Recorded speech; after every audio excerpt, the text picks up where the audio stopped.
15 years ago, Marcus's life was destroyed with a single signature.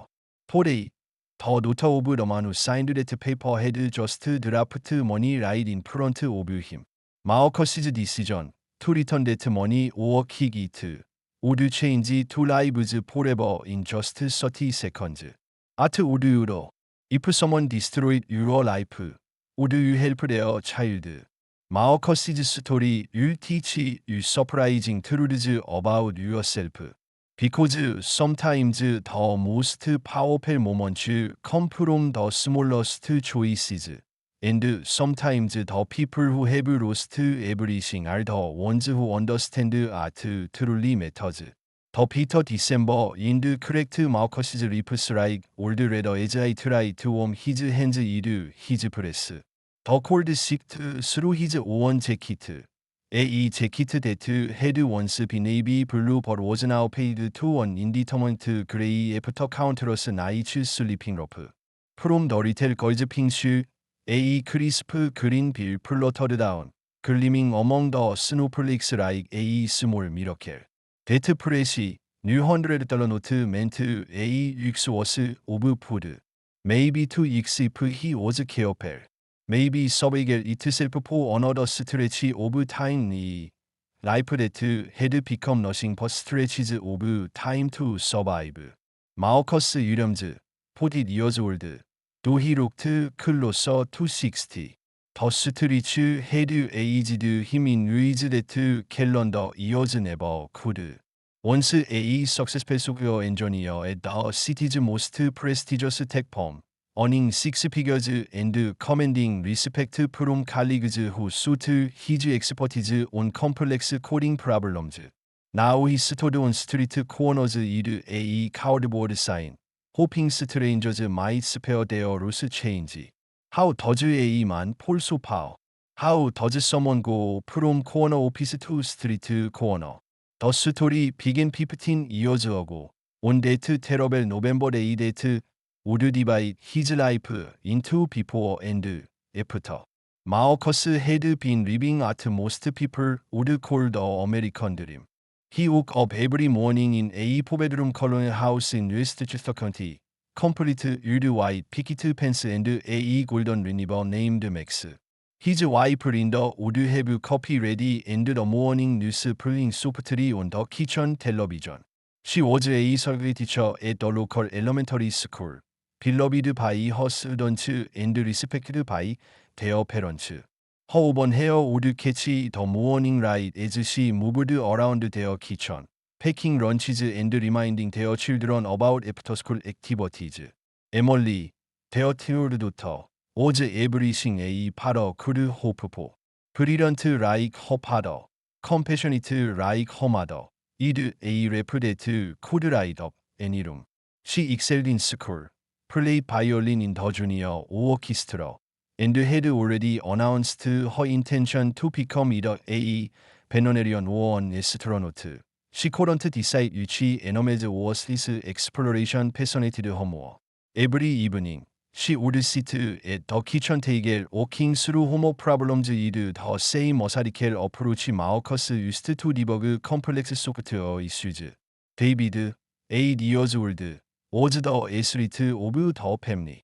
Baseball, soccer, swimming, anything that involved running, jumping, or throwing. David excelled at it. He had his father's analytical mind but channeled it into sports strategy rather than computer code. Marcus spent countless Saturday mornings on sidelines, cheering as David rounded bases or scored goals, feeling that particular pride that comes from watching your child succeed at something they love. Their weekend routines or the stuff of family magazines. Saturday morning soccer games followed by trips to the hardware store. David would help Marcus ping out supplies for whatever home improvement project was currently underway. Emily would often tag along, more interested in the garden center than the tool section, planning elaborate flower arrangements that she would sketch in a notebook she carried everywhere. Sunday mornings meant pancakes that Linda made from scratch, 더 홀 패밀리 게더드 어라운드 데어 다이닝룸 테이겔, 맥스 베깅 포스 크레프스, 더 뉴즈페이퍼 스프레드 어크라스 더 테이블 에즈 데이 디스커스트 플랜즈 포더데이, 마어커스 언드 12만 5천 달러 에이, 이어 앳 리처드선 앤드 앰프, 어소시츠, 에이 미드세즈드 테크놀로지 컨설팅 펌 데트 스페셜라이즈드 인 데이터 매니지먼트 시스템즈 포 4500 컴퍼니즈. He had been with a company for 8 years, working his way up from junior developer to senior systems architect. His colleagues respected him not just for his technical skills, but for his ability to explain complex concepts in ways that non-technical clients could understand. He was the guy they called an A project was behind schedule or an A client was unhappy with preliminary results. His office on the 15th floor overlooked the Hudson River, and on clear days he could see all the way to the George Washington Bridge. The walls were lined with citations, awards, and photos of his family. His computer setup was impressive even by industry standards. 3 large monitors, top-line processing power, custom keyboard that he had programmed himself. Colleagues often joked that Marcus's workspace looked like mission control for a space launch. The work itself was challenging in the best possible way. Marcus specialized in cybersecurity protocols and data encryption systems. In an era when corporate data breaches were becoming increasingly common, his expertise was invaluable. He designed systems that protected everything from customer credit card information to proprietary manufacturing processes worth millions of dollars. The responsibility was enormous, but Marcus thrived under pressure. His relationship with Jonathan Richardson, the company's founder and CEO, had always been professional and respectful. Richardson was 15 years older than Marcus, a man who had built the company from nothing into a multi-million enterprise. He was known for being demanding but fair, someone who expected excellence but rewarded it generously. Marcus had received raises and bonuses every year he'd been with the company. Richardson had personally recommended him for industry conferences and professional development opportunities. But success, Marcus would later on, could make a man complacent about the stability of his life. He had never imagined that everything he had built, his career, his financial security, his family's future, could be dismantled in the course of a single conversation. The summons to Richardson's office came on a Tuesday in November. Marcus remembered the date exactly, November 15th.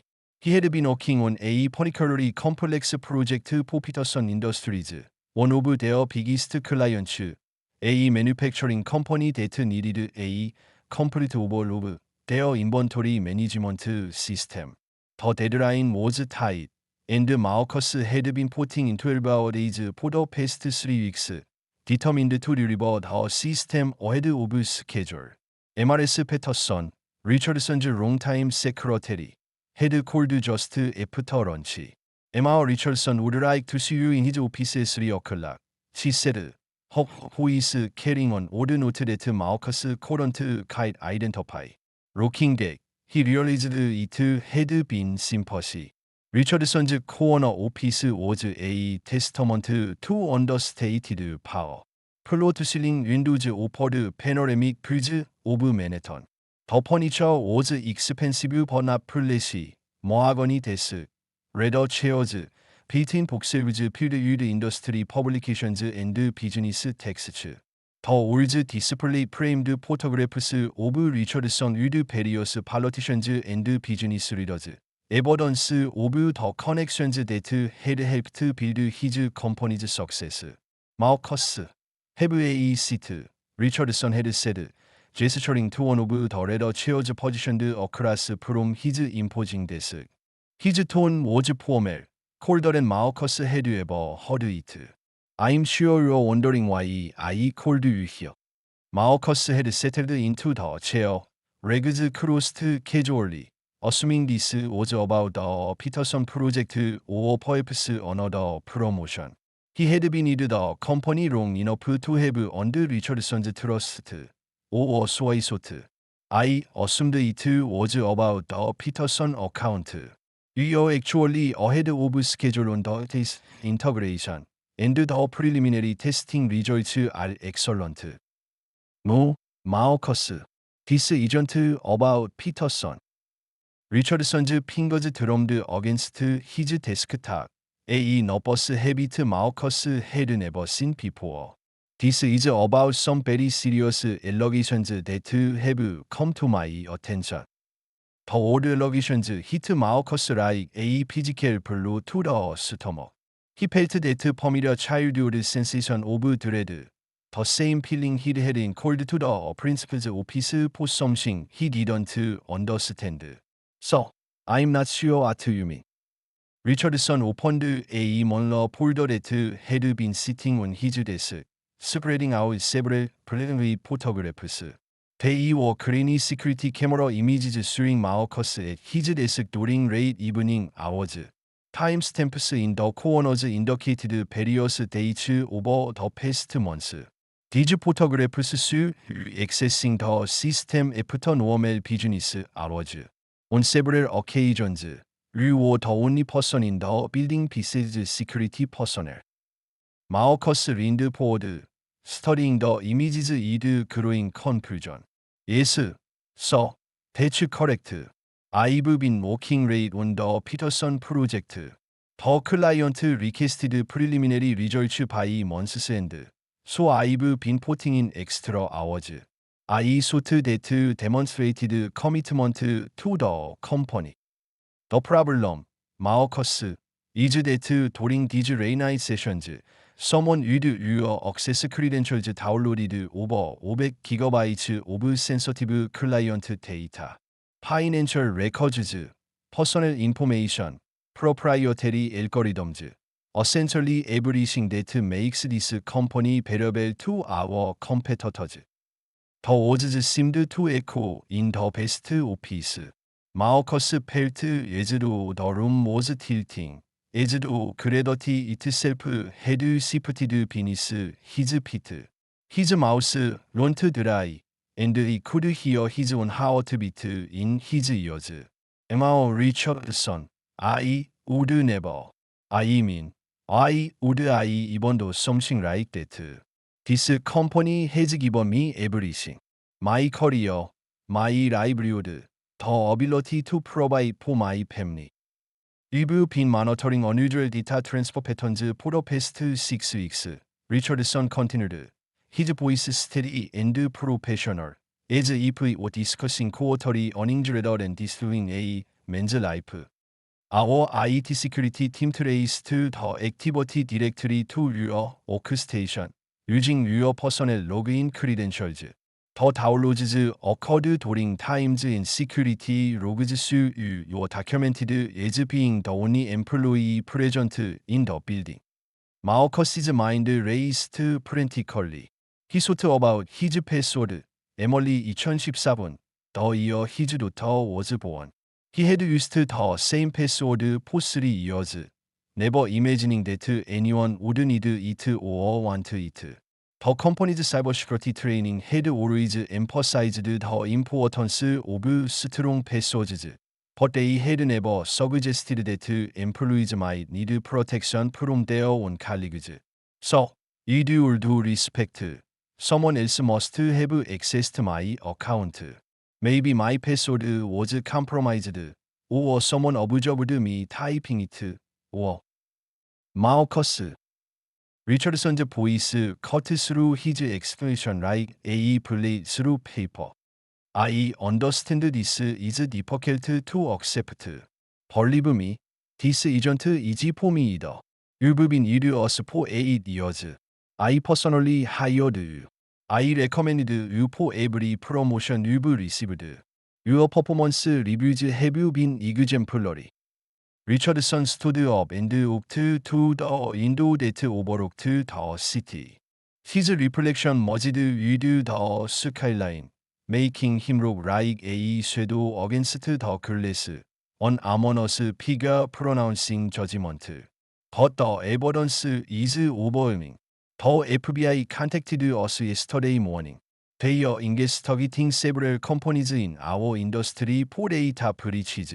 Industrial espionage is becoming increasingly common, and the penalties are severe. If this becomes public knowledge, it won't just destroy our reputation. It could shut us down entirely. We have clients who trust us with information worth hundreds of millions of dollars.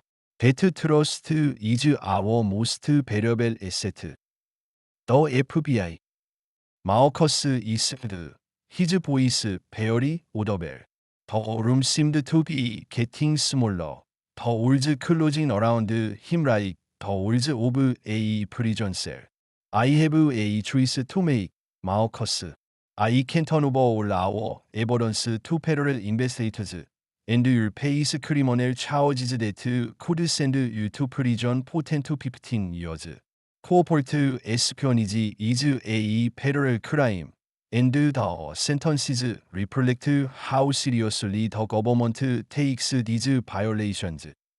Richardson turned back to face him, his expression a little bit like a judge preparing to pronounce sentence. Or I can handle this quietly, internally. You resign immediately, sign a comprehensive non-disclosure agreement, and you don't pursue legal action.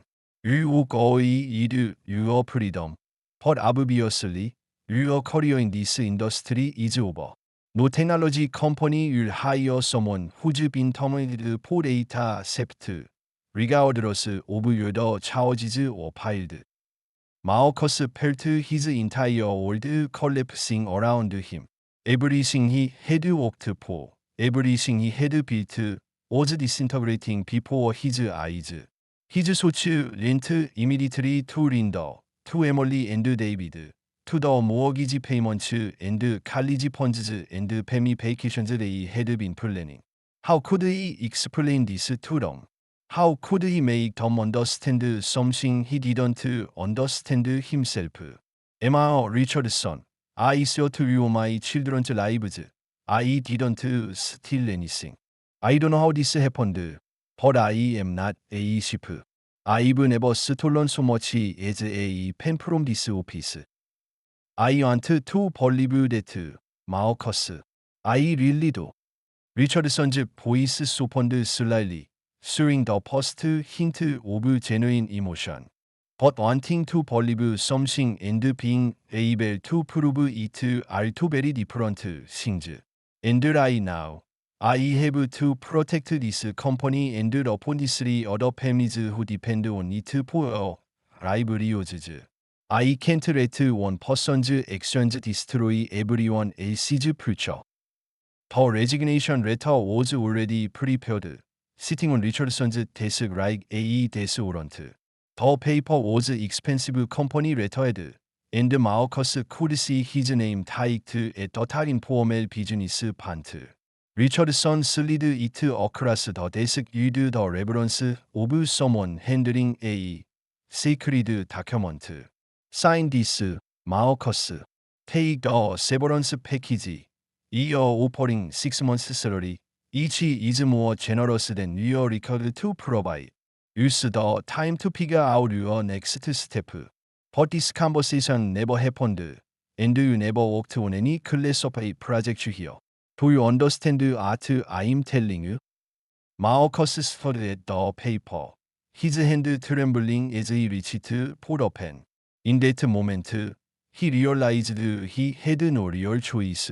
Fighting the accusations would mean lawyers, investigations, media attention. Even if he was eventually cleared of wrongdoing, the damage to his reputation would be irreversible.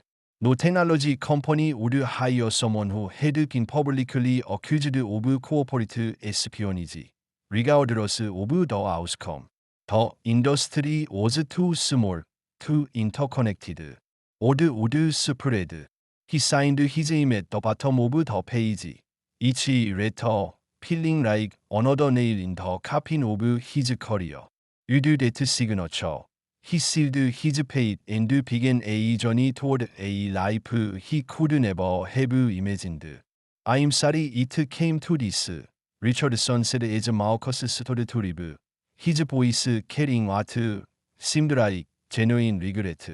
I hope you understand that I'm trying to do the right thing for everyone involved. This isn't personal, Marcus. It's just business. Marcus nodded, unable to speak past the lump in his throat. He walked out of the office, past M.R.S. Patterson sympathetic gaze, past the cubicle of colleagues who would soon learn that he was a ship and a traitor. He rode the elevator down 15 floors for the last time, walked through the glass doors of the building where he had spent 8 years of his life, and stepped out into a world that would never welcome him back. The drive home that day was the longest 35 minutes of Marcus's life. He sat in his under awkward, gripping the steering wheel until his knuckles turned white, trying to process what had just happened.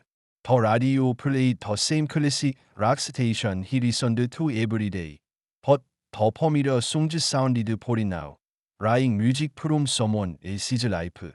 And he pulled into his driveway. Linda's hand pilot was already there.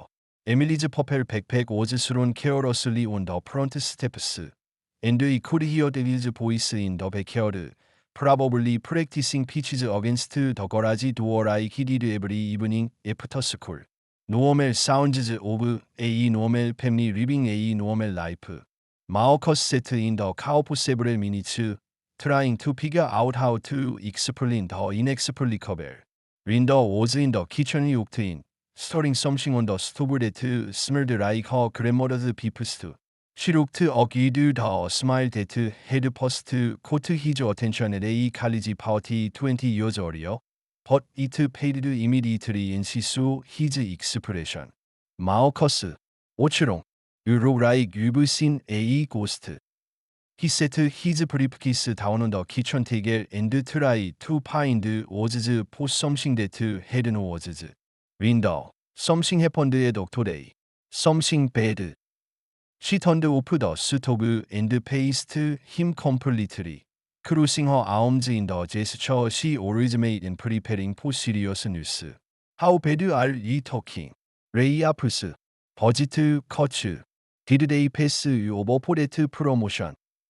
Marcus shook his head, easing it was something so simple. Number. They accused me of stealing company data. Corporate espionage.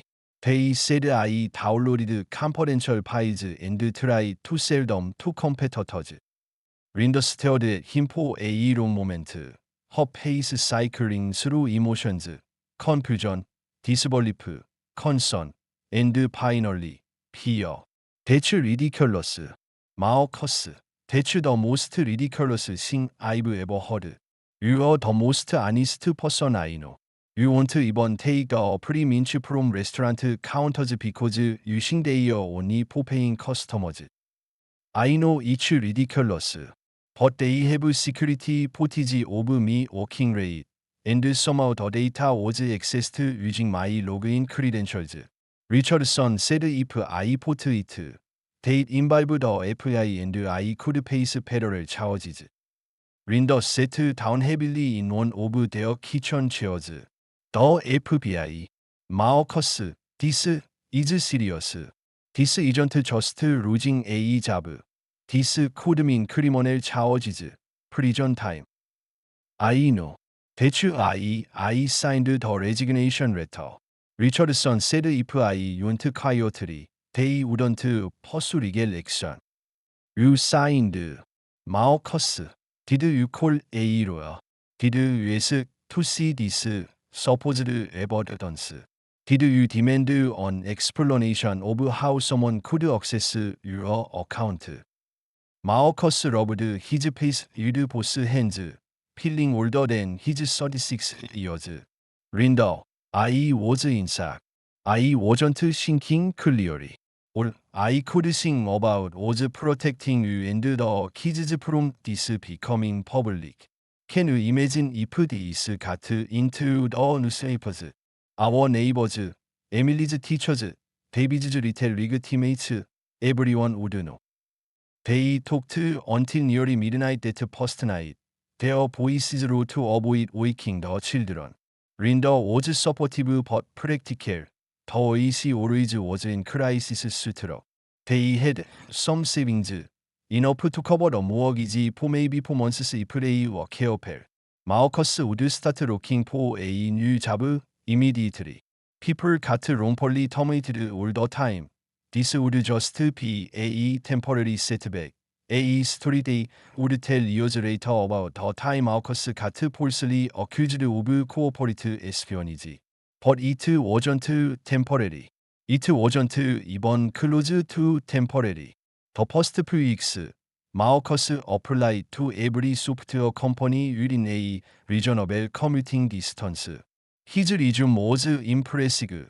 8 years at a respected firm, multiple professional certifications, glowing performance reviews from supervisors and colleagues.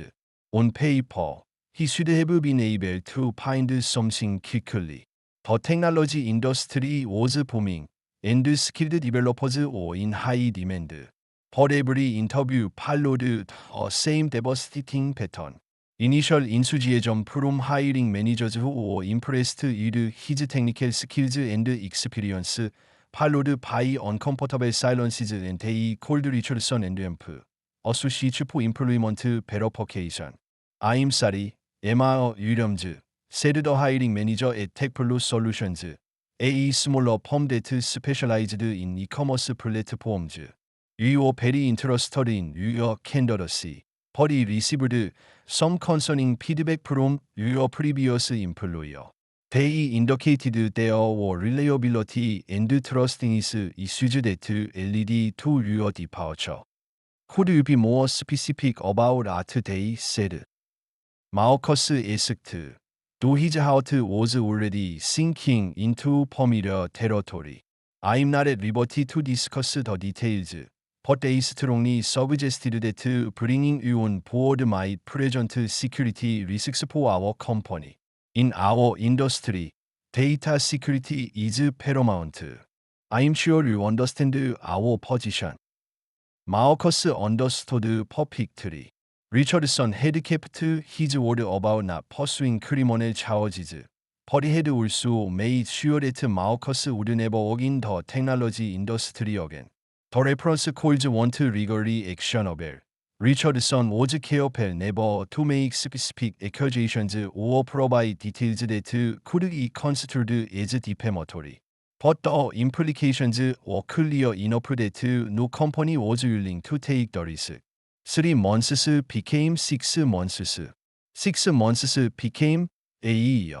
Their savings account, each had once seemed like a comfortable cushion, dwindled with terrifying speed. Every month brought the same crushing calculation: mortgage payment, utilities, groceries, insurance, car payments, credit card minimums. The numbers never added up to anything sustainable. Linda took on extra tutoring sessions after school, then started working weekend shifts at a retail store. They sold Marcus's hand and relied on Linda's car for transportation. They borrowed money from Linda's parents, then from Linda's sister, then from old college friends who were generous but increasingly distant. The stress was corrosive, seeping into every aspect of their lives like poison in groundwater. Emily, who had always been an excellent student, started struggling in school. Her grades dropped, and she became withdrawn, spending hours alone in her room instead of practicing violin or working on the elaborate art projects that had once consumed her free time. David became clingy and anxious, asking repeatedly if they were going to lose their house, if Daddy was going to jail, if they were poor now. And Linda. 린더 그루 디스턴트, 타이어드, 리젠트 펠인 뉴이즈레트 시 트라이 투 하이버 코런트 컴플리트리 컨실. 더 오먼 후 헤드 원스 그리티드 힘 에브리 이브닝 리드 뉴스 어바웃 허 스튜던츠 앤드 캐스천즈 어바웃 히즈 옹 나우 케임 홈 이그조스티드 프롬 리테일 시프츠 앤드 컬레프스트 온 더 카우치 위다우 머치 컨버세이션. I don't understand why you want to just tell me art really happened that day. She said one night as they lay in bed, staring at the ceiling in the darkness. The electricity had been turned off earlier that week due to an unpaid bill, and the house was cold and silent. I've told you everything, Linda. I worked late on the Peterson project. Someone used my access codes to steal data. And Richardson decided I was the most convenient person to blame. But I, Marcus, why not someone else? There had to be other people with access to that information. There had to be other explanations. Marcus had wondered the same thing countless times during sleepless nights. I don't know. Maybe because I was the newest person in the senior tier. Maybe because I didn't have enough political protection within the company. Maybe because he stopped himself before finishing the shot aloud, though it had occurred to him many times. Maybe because someone set him up deliberately. Maybe because what? Nothing. I don't know, Linda. I wish I had answers, but I don't. I wish I could make this all go, but I can't. Linda rolled over, turning her back to him. This family is falling apart, Marcus. Emily asked me yesterday if we were going to be homeless. David's teacher called to say he got in a pilot school. Apparently some kid said his father was a criminal. And I don't know how much more of this I can take. Marcus reached for and under the covers, but she pulled away. Linda, please, we'll get through this. I'll find something, I promise. Maybe not in technology, but something that pays decent money. Doing art. You've applied to every tech company on the East Coast. Nobody will hire you. Maybe it's time to consider other options. Like what? I don't know. Retail, construction, food service. Something that pays actual money instead of these fantasy jobs that don't exist for you anymore. The conversation marked a turning point in their marriage. Though neither of them recognized it at the time. Over the following weeks, Marcus did apply for non-technical positions. He interviewed at Home Depot, at Target, at local restaurants and warehouses. But even there, he faced skepticism. Hiring managers wondered why someone with his education and experience was applying for entry-level positions. And he tried to explain that he was transitioning out of technology. They sensed there was more to the story. Look, Emma Williams, said the manager at the local FPVs, I'm sure you're in it, but I've got to be honest. You are overqualified for this position by about 20 years of education and experience. Art happens and you find something better. Will begin in 2 weeks, and I have to start the hiring process all over again. Even the jobs Marcus could get didn't last. He worked for 3 weeks at a hardware store before the owner decided he didn't fit in with the team culture. He spent 8 months doing data entry for a small accounting firm before he decided to restructure his position out of existence. Every termination, no matter how diplomatically phrased, felt like another confirmation that he had become unemployable. 18 months after losing his job at Richardson & Associates, Marcus and his family lost their house. The foreclosure process had been dragging on for months, A bureaucratic nightmare of paper and court rates and desperate attempts to negotiate payment plans.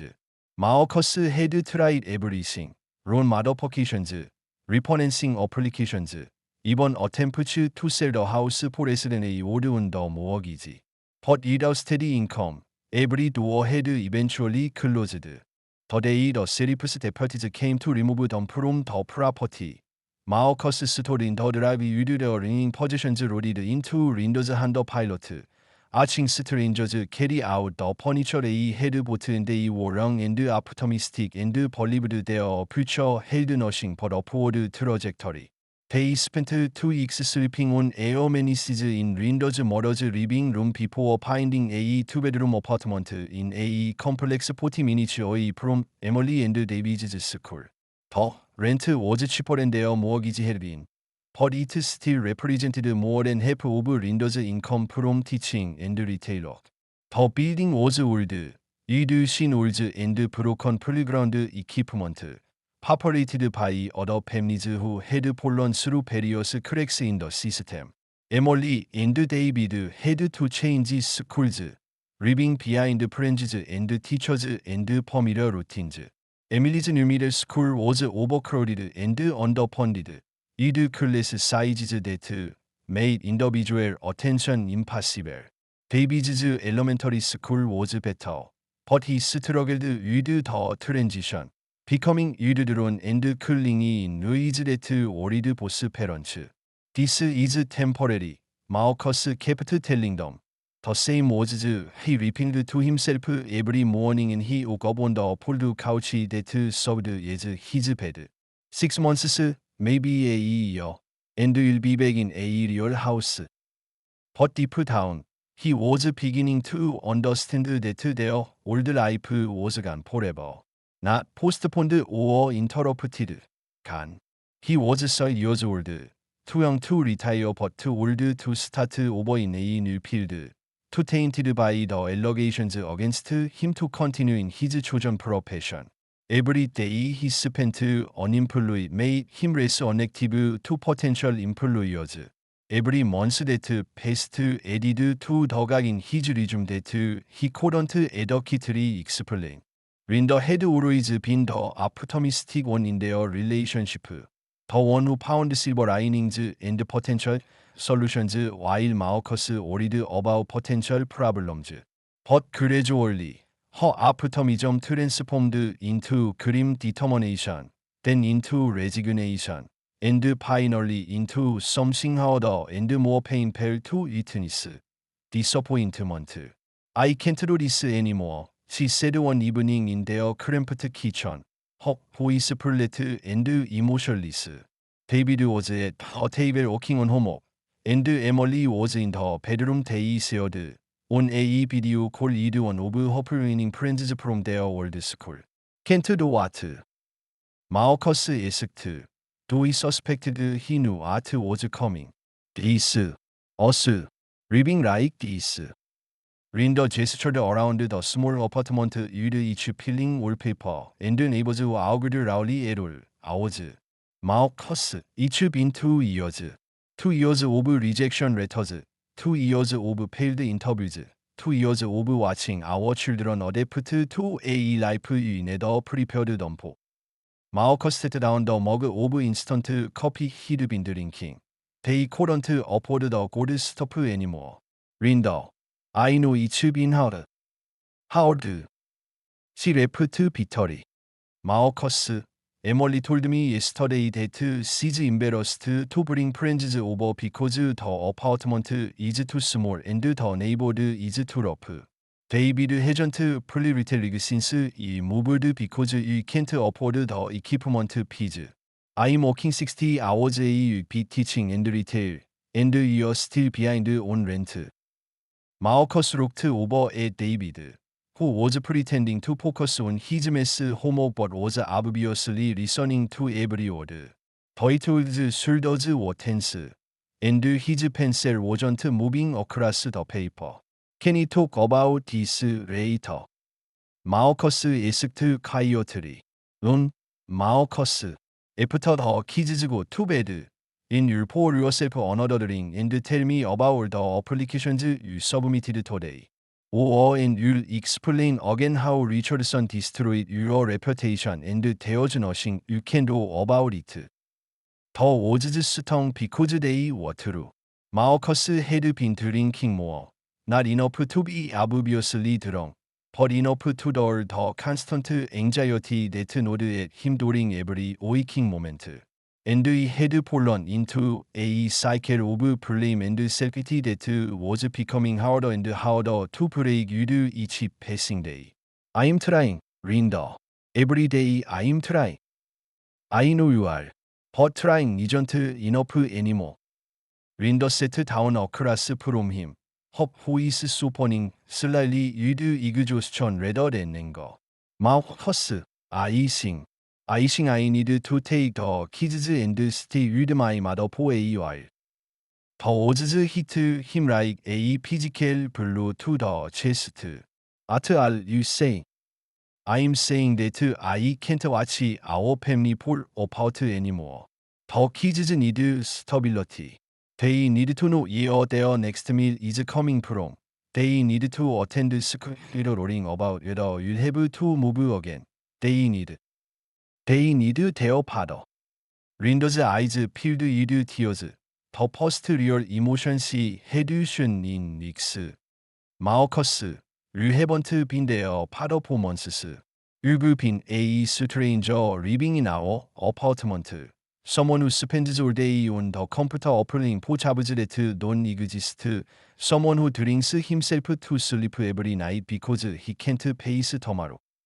Marcus started to protest, but David suddenly slammed his pencil down on the table with unexpected force. Stop fighting, the old shouted, tears streaming down his face. I hate this apartment and I hate how you're always angry and I want to go back to our real house. David ran to the bedroom and slammed the door. Emily's voice could be heard through the shingles, calling everything okay out there. Linda wiped her eyes and stood up. I should talk to him. But Marcus reached for her hand before she could leave the table. Don't, Linda, please don't do this. Don't take them away from me. They are all I have left. Marcus, you don't have them now. Not really. And do you want to have me either? If this continues much longer, I can't. I want to raise our children in chaos just because you refuse to accept that your old life is over.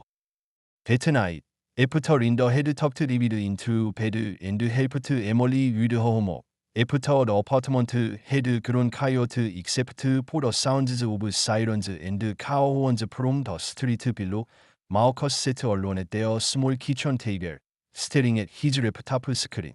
He thought about the man he used to be, the competent software engineer who solved complex problems for a living, who came home every evening to a family that respected and loved him, who woke up each morning with clear purpose and direction.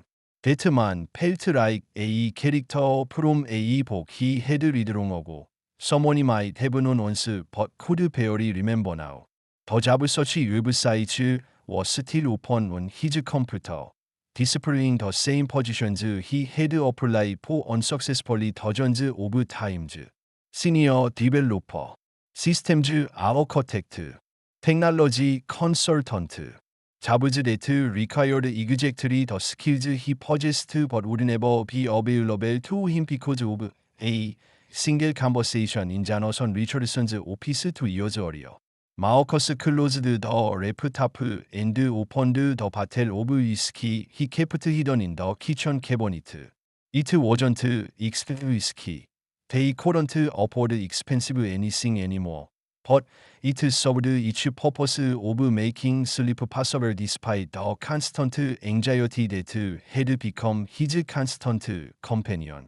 A year later, Linda packed suitcases for herself and the children. This doesn't have to be permanent, she said as she loaded their hand pilot with everything that would fit. If you can get back on your feet, if you can find stable and stop drinking and become someone kids can depend on again. But Marcus could see no eyes that she didn't believe those things would happen. Neither did he. He helped carry the suitcase to the car, each bag feeling heavier than the last.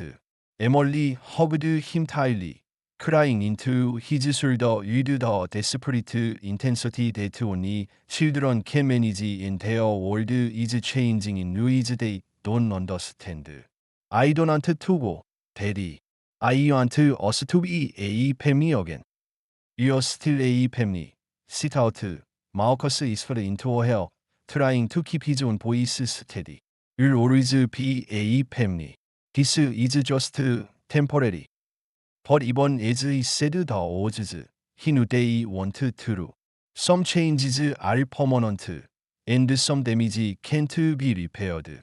David shook his hand like a little adult, his old face trying to maintain composure that no child should have to find. Take care of yourself, Dad, and find a job, okay, so he can come home. Marcus watched them drive away until the car disappeared around a corner, taking with it everything that had made his life worth living. Then he went back upstairs to the empty apartment and opened the bottle of whiskey. And for the first time since his conversation with Richardson, he drank until he lost consciousness. The divorce papers arrived 6 months later, delivered by a process server who found Marcus passed out on the couch at 2 in the afternoon.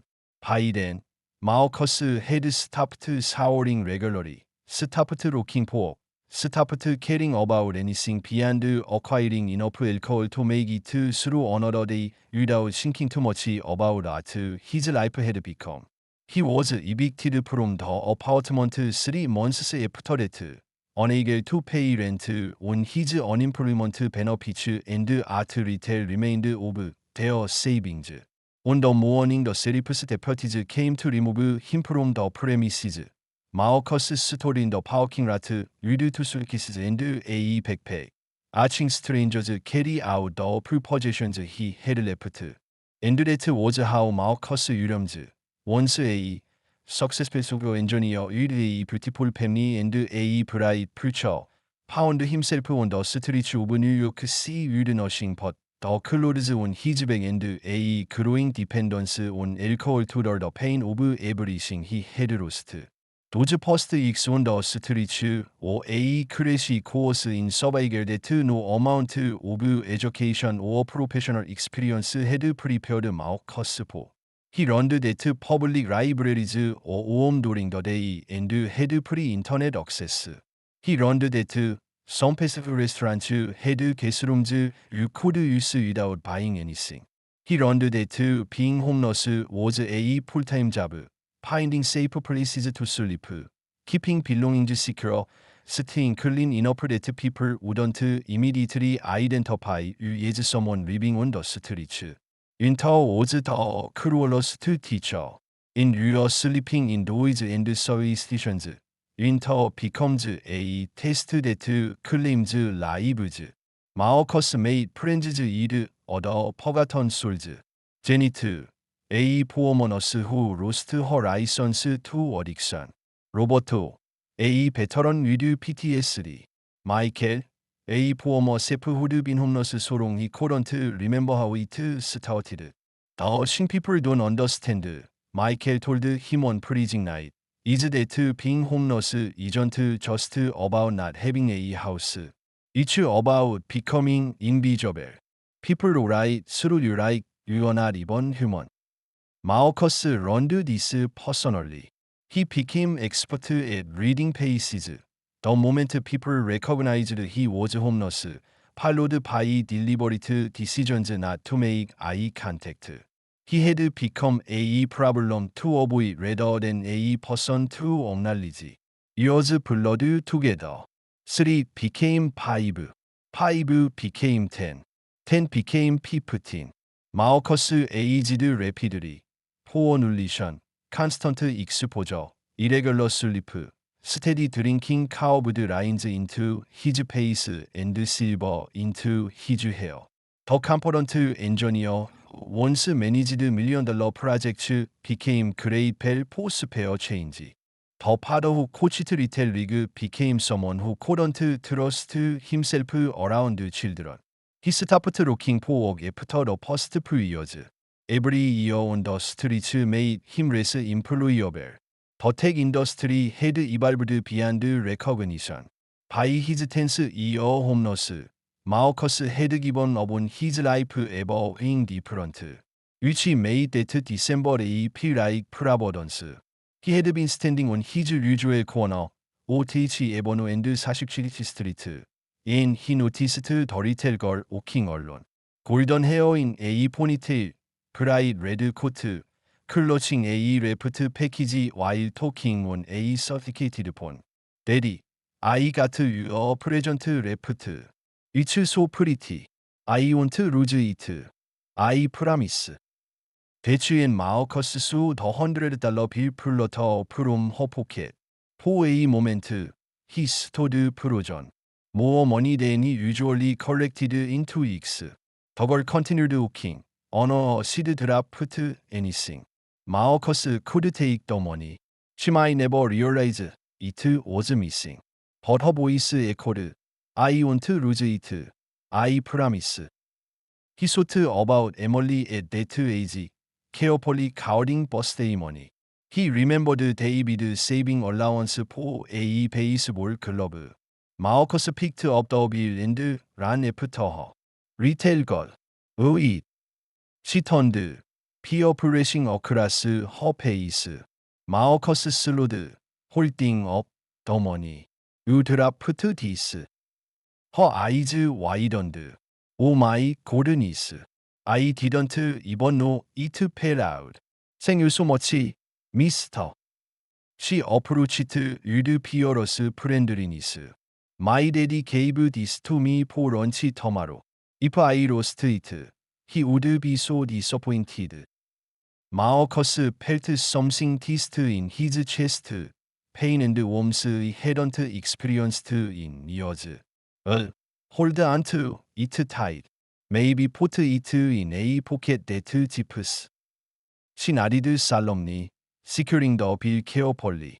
What's your name? She asked. Marcus. I'm Sophia. It's very nice to meet you, Marcus. After she disappeared, Marcus stood feeling something he couldn't identify. For the first time in 15 years, he felt proud of himself. That evening, he thought about Emily and lived without reaching for a bottle. For the first time in years, he fell asleep without drinking himself unconscious. The next morning, Marcus woke naturally to sunlight. As he gathered his belongings, something across the street made him freeze. A black town car was parked at the curb. A man in an expensive coat stood beside it, scanning the sidewalk methodically. Marcus recognized him immediately. Jonathan Richardson had aged, gray hair, lines around his eyes, but his bearing was unmistakable. Richardson was checking his phone, speaking to someone inside the car. After several minutes, his gaze fell on Marcus. Neither man moved. Richardson squinted, then recognition dawned, followed by shock. He crossed the street with purposeful stride. Marcus Williams. Marcus nodded, unable to speak. My God, Marcus. Art, how did you? 15 years, Marcus whispered. I had no idea. I knew you left the city, heard of it, but I never imagined that I was living on the streets. Being blacklisted from an entire industry doesn't leave many options.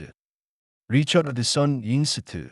Marcus, I never intended for things to go this far. You made sure anyone who called for references knew why I left. Did you think that wouldn't follow me? Richardson pulled out his phone. The reason I'm here yesterday. My daughter came home telling me about a man who found money seed dropped. A kind man who returned it and he could have kept it. 마우커시즈 스토먹 드라프트. 소피어. Yes. Sophia Richardson. She described the man who helped her, and something made me wonder. So I came back to find him. They stared at each other in silence. You are telling me that little girl is your daughter. Richardson nodded. She's 8 years old. The light of my life. According to her, you are a hero. A hero. That's Richie Richardson. The man whose life you destroyed turns out to be the person who helped your child. Marcus, please. I know you have every right to hate me. What happened 15 years ago was wrong. I've known it was wrong for a very long time. Richardson paused, gathering himself. Marcus, I need to tell you something I should have told you that today. You didn't steal that data. I knew you didn't. I knew exactly who did. And I chose to let you take the blame because it was easier. The odds hit Marcus like a physical blow. After 15 years of wandering, here was confessing his life had been destroyed deliberately and unnecessarily. WHO. My partner, David Henning. He had gambling debts, owed money to dangerous people. He sold our client data to pay those debts. But David was my oldest friend, my college roommate, best man at my wedding. In evidence pointed to him, I couldn't destroy his life. Richardson's voice cracked. So I destroyed yours instead. I told myself you no longer that you would recover. Had poor people depending on you. Marcus felt the world sickening. 15 years sacrificed to protect Richardson's friend. My children, my marriage, my entire life. I know, and I know sorry doesn't begin to cover what I've done. But I am sorry. Every day since I signed those papers. I tell me this now. Because yesterday, my daughter met a man who had every reason to be bitter, every reason to take what wasn't his. Instead, that man showed her kindness. Sophia came home talking about how nice you were, how you seemed sad but still wanted to help her. I realized the man I destroyed had somehow become better than I ever was. What do you want from me, Richardson? I want to make this right. I can't give you back 15 years, can't undo the damage to your family. But I want to give you back some kind of future. Richardson pulled out an envelope. This explains what really happened. The truth about the data theft, about Henning's involvement, about my decision. It's notarized, witnessed, everything you need to clear your name professionally. Marcus took the envelope with trembling hands. There's more. I still own Richardson and Ramp Associates. I'm offering you a position, not charity, but because I need someone with your skills and integrity. And if I say no, then I respect that decision. This offer isn't conditional on your forgiveness. Marcus thought about Sophia's smile, about Emily and David living lives he knew nothing about. The little girl. Does she know about any of this? Richardson shook his head. She just knows Daddy's been looking for the NIC man who helped her. Marcus smiled for the first time in the conversation. She's a good kid. She is the best thing I've ever done. Richardson paused. I don't need an answer today. Take the letter. Sing about what you want. Richardson handed him a business card. One more thing. I tracked down your family. 에멀리 앤드 데이비드 라이브 인 커네티커트, 에밀리즈 A 피링리너스, 데이비즈즈 A 머케니켈 엔저니어, 보스 메리드, 보스 도잉일, If you want to, I can help you contact them. 마어커스 펠트 히즈 니즈 이컨, today ever ask about me. According to Linda's sister, they ask all the time. Emily keeps your old picture on her hospital desk. David named his son Marcus. The tears came then, years of suppressed grief pouring out. Richardson stood quietly, bearing witness. In Marcus regained control, Richardson was still waiting. I need time. Of course. Take all the time you need. After Richardson's car disappeared, Marcus opened the envelope. Inside was detailed documentation of the events 15 years ago. Everything he needed to prove his innocence. Also inside was a check for $25만. A note read, 15 years of salary you should have earned, plus interest. Not payment for forgiveness, just at your owed. That evening, Marcus rented a motel room. First time he'd slept indoors in over a year. He took a long shower, shaved his beard, looked at himself in the mirror. The face looking back was worried, aged beyond each years. But there was something else, something he hadn't seen in a very long time. Hope. The next morning, Marcus called Richardson's number. I'd like to take you up on that job offer, but I have conditions. Name them. First, I start at the bottom. I'll prove myself on merit. Agreed. Second, I want to set up a fund for homeless service. Anonymous donations, but substantial loans. That's beautiful, Marcus. I'd be honored to help. And one more thing. I want to thank Sophia personally.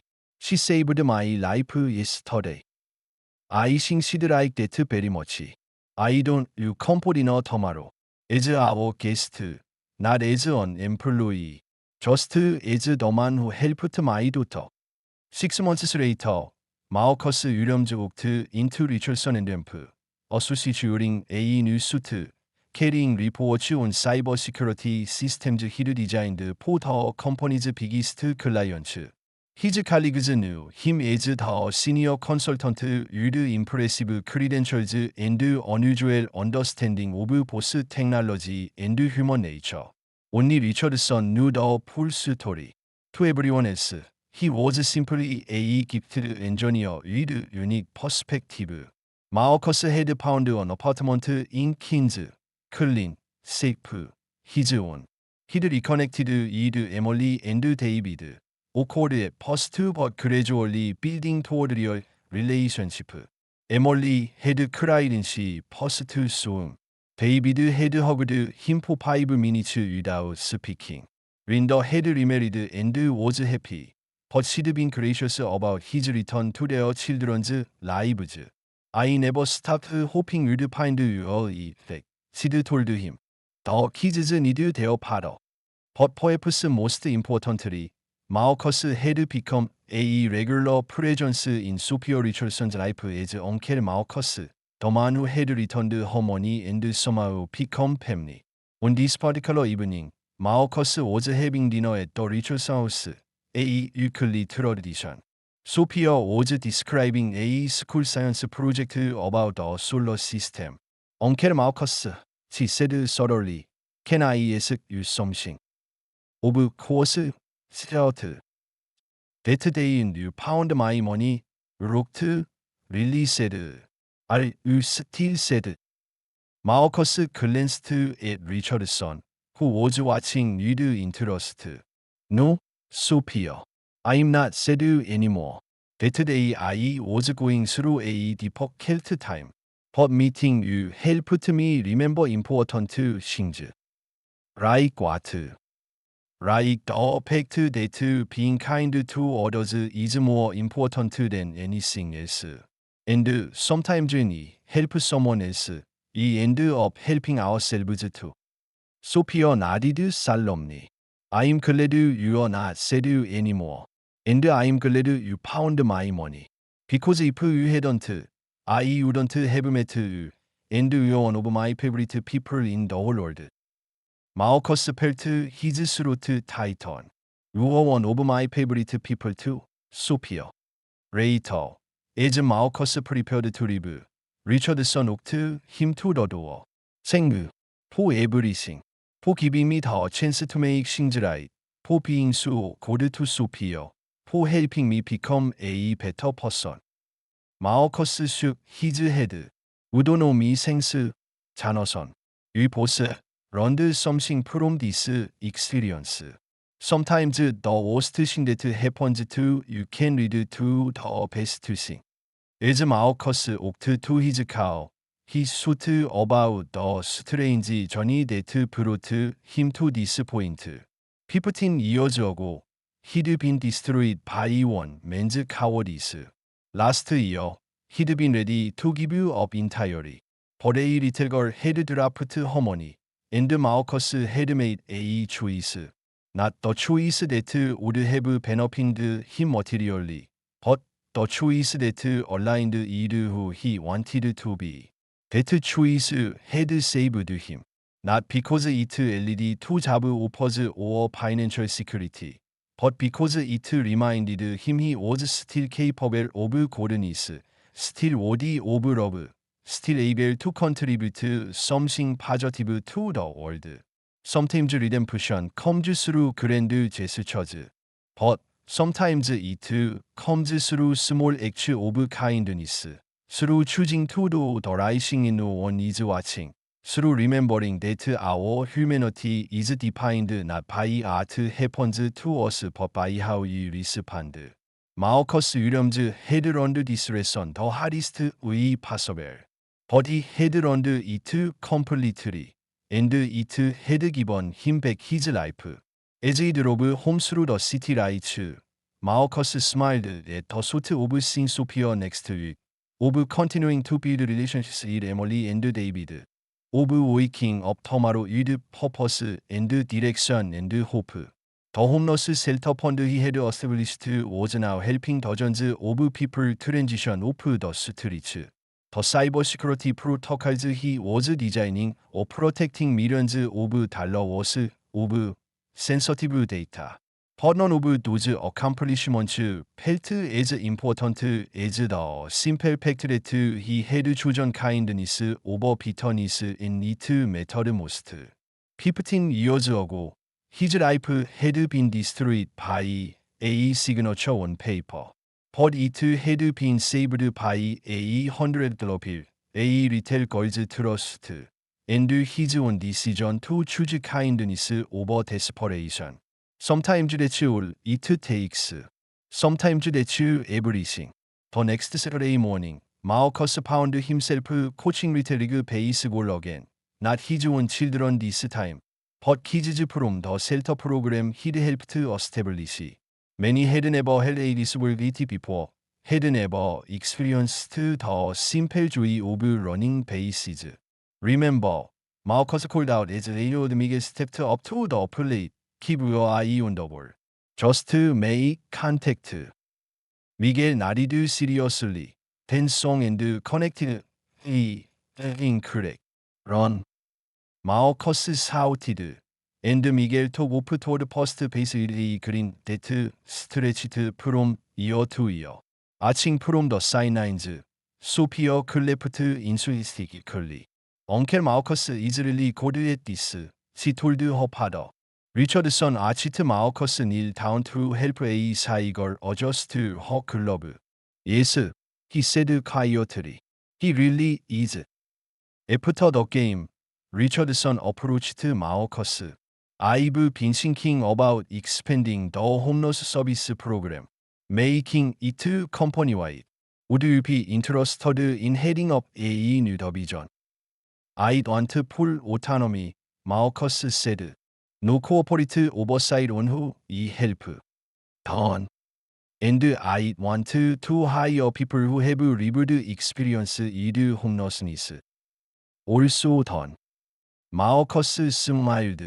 Then yes, I'm interested. As they walked toward the parking lot, Sophia skipping them, Marcus felt a profound sense of completion. Not the ending of his story, but the beginning of a new chapter. Uncle Marcus, Sophia said, tugging on his hand. Though wishing that sometimes bad things happen so that good things can happen later. Marcus exchanged a look with Richardson. I think, Marcus said carefully, that bad things happen for all kinds of reasons, and most of them don't make sense.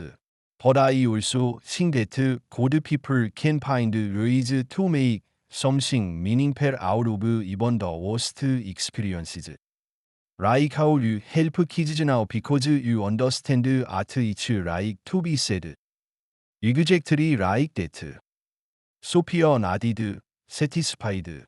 I'm glad you found my money. Because now lots of people get to have an Uncle Marcus. That evening, alone in his apartment, Marcus sat at his kitchen table writing in a journal he's keeping. Today's entry was different. 15 years ago, I thought my life ended and I lost my job. I thought success meant corner offices and six-figure salaries. I thought failure meant losing those things. I was wrong about all of it. Success means being the kind of person you want to be and no one is watching. It means choosing compassion over convenience, kindness over self-interest. I lost everything I thought mattered. My job, my house, my family, my reputation. I spent 15 years learning art. It means to have nothing. But I gained something too.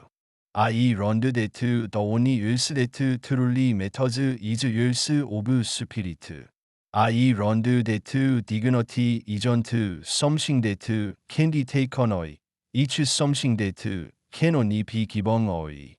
In Sophia dropped that money, I had a choice. I could take what wasn't mine because I needed it, or I could do what was right because it was right. The choice seemed small, just returning lost money to a child. But that choice led to everything that followed.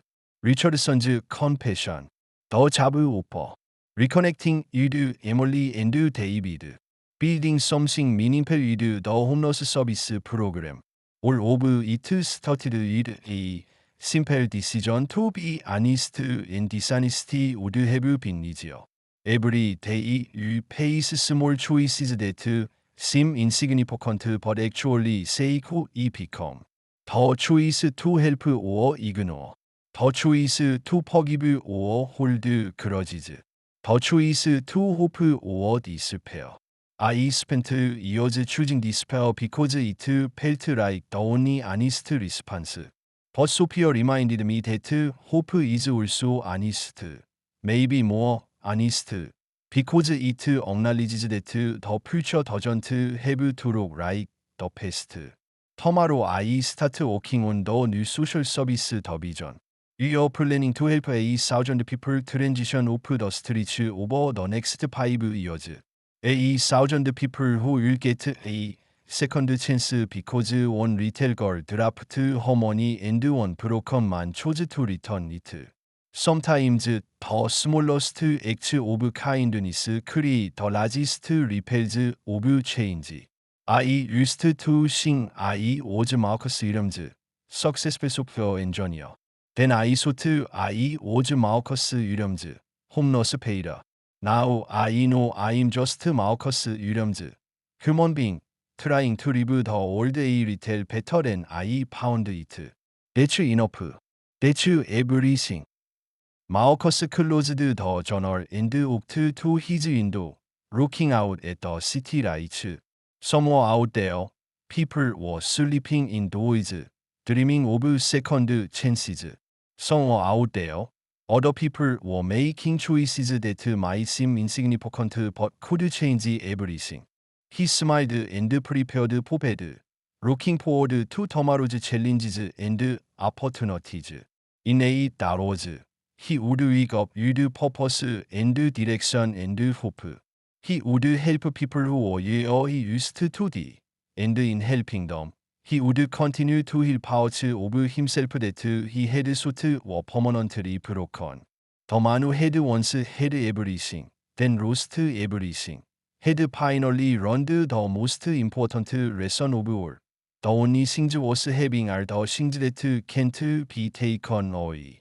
Compassion, integrity, the capacity to choose love over fear, hope over despair, service over selfishness.